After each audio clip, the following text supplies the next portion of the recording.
പട്ടികവർഗ മേഖല ഇടുക്കി ജില്ലാതല ക്യാമ്പിന്റെ ഭാഗമായി മറയൂരിൽ ശില്പശാല സംഘടിപ്പിച്ചു. വനിതാ കമ്മീഷൻ അധ്യക്ഷ പി സതീദേവി ശില്പശാല ഉദ്ഘാടനം ചെയ്തു. ഉന്നത വിദ്യാഭ്യാസത്തിന് അവസരം നൽകാതെ പെൺകുട്ടികളെ വിവാഹത്തിലേക്ക് തള്ളിവിടുന്ന സ്ഥിതിവിശേഷം അവസാനിപ്പിക്കണമെന്ന് അവർ പറഞ്ഞു. ഈ വന്നിട്ടുള്ള കമ്മീഷൻ മുമ്പാകെ വന്നിട്ടുള്ള പരാതികൾ പ്രധാനമായും ഗാർഹിക ചുറ്റുപാടിലെ പ്രശ്നങ്ങളുമായിട്ട് ബന്ധപ്പെട്ടുകൊണ്ടാണ്.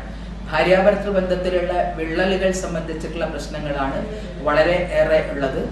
ബന്ധങ്ങൾ ശിഥിലമാകുന്ന സമയത്ത് ഈ ദമ്പതിമാർ തമ്മിലുണ്ടാകുന്ന വാശിയും പകയും ഒക്കെ തന്നെ ഒട്ടനവധി തെറ്റായിട്ടുള്ള കൃത്യങ്ങൾക്ക് ഇടവരുത്തുന്നു എന്നുള്ളത് അതീവ ഗൗരവമായിട്ടുള്ള ഒരു പ്രശ്നമായിട്ട് കാണുകയാണ്.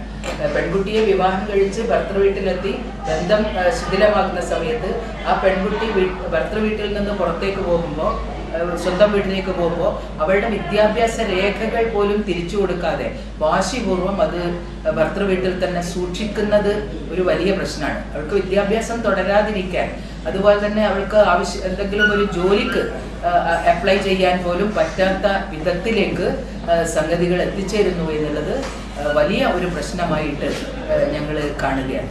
ഇപ്പം വാശി തീർക്കുക എന്നുള്ള അവസ്ഥ വരുമ്പോൾ, ബന്ധങ്ങൾ ശിഥിലമാകുന്ന സമയത്ത് വാശി തീർക്കുന്നതിന് വേണ്ടി പരസ്പരം രണ്ട് വീട്ടുകാരും അങ്ങോട്ടും ഇങ്ങോട്ടും ചെയ്യുന്ന ദ്രോഹകരമായിട്ടുള്ള പ്രവൃത്തികളും വർദ്ധിച്ചു വരുന്നതായിട്ട് ഞങ്ങൾക്ക് ഇന്നത്തെ സിറ്റിംഗിൽ കമ്മീഷൻ മുമ്പാകെ വന്നിട്ടുള്ള പരാതികളിലൂടെ ബോധ്യപ്പെട്ടിട്ടുണ്ട്.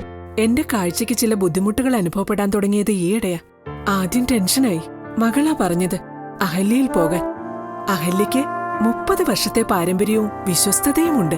അഹല്യയിലെ വിദഗ്ധരായ ഡോക്ടർമാരുടെ ചികിത്സ കൊണ്ട് എനിക്ക് എന്റെ കാഴ്ചശക്തി പൂർണ്ണമായും തിരിച്ചു കിട്ടി. ഇപ്പൊ എനിക്ക് ഈസിയായി വായിക്കാം.